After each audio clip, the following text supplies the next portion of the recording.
The Berlin terror suspect has a history of dodging deportation efforts in Europe. Since arriving from Tunisia as a refugee, he went by at least 6 different aliases. He was tracked for months by authorities. He was also on a terror watch list here in the U.S. Does this reflect a stronger need of vetting of refugees? We have Dan Harris joining us, a former CIA senior operations officer. Thank you so much for joining us, sir. I want to start with a new report. Now, these are unconfirmed reports. Fox News has not verified it. This is another network that says German authorities had a file that included hundreds of pages, not just on this particular suspect, but it did include reports of discussions of him carrying out an attack, him trying to obtain weapons. Why was this man on the streets?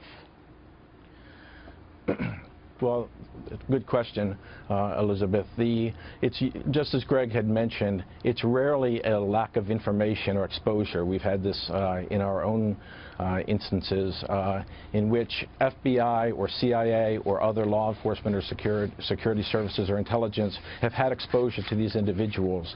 And I'm not really a law enforcement expert, but we usually go through a series of sort of steps working with our partners as far as detaining the individuals or holding them for other various different activities.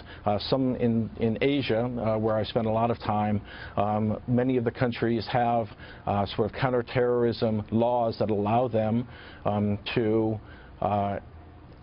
detain someone for a brief period of time. In Southern Europe, the laws, of course, are much stricter.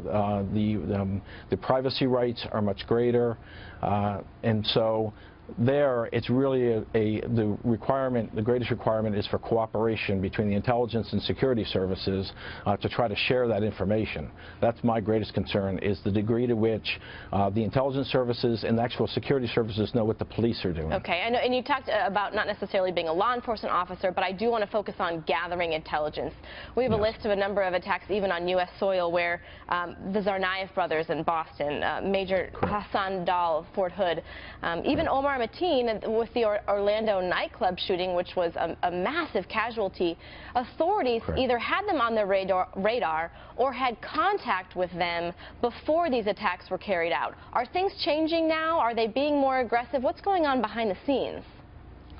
Okay, so the U.S., while certainly not perfect at this, has made tremendous advances recently over the last 10 years or so as far as sharing of information. Just as you said, many of these individuals were known because of they had an online profile, and it's monitoring that online profile and making sure that both the FBI, Homeland Security, as well as CIA are aware of it. In the U.S., we sort of consolidate that information, unless there's an active investigation, with the intelligence community, and particularly CIA, because that's what we are. We are essentially a resource for the community to consolidate the information. Okay, I want to interrupt you because I do want to get to this question, and I know we don't have a ton of time, but a lot of people are very concerned about refugees coming into the country.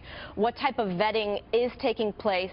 Do you think that when we hear of these attacks, when we see these attacks overseas, that it will be perhaps maybe will slow down as many come into this country? What's taking place now? So the vetting process actually for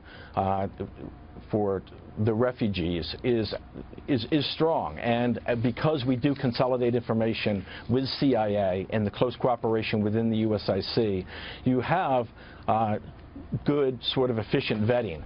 But the problem is that just exactly as the situation with Amri, he used a false name. So how do you vet someone before? Exactly. And so how do you vet somebody when they're coming in when they have no documentation or paperwork? So at that point, it becomes, what do you do as far as monitoring individuals that come here, and to what degree do we afford them the rights and privileges of citizens when they are not citizens yet? Right. And how do you monitor them once they are in the United States? All right, because Dan. I'm sorry, we have to leave it there. I greatly apologize, but we thank you for joining us. And we don't pretend that it's easy, but I think a lot of Americans are really concerned, especially as we go into the holidays. So thank you so much for joining us. Thank you, Elizabeth. Merry Christmas.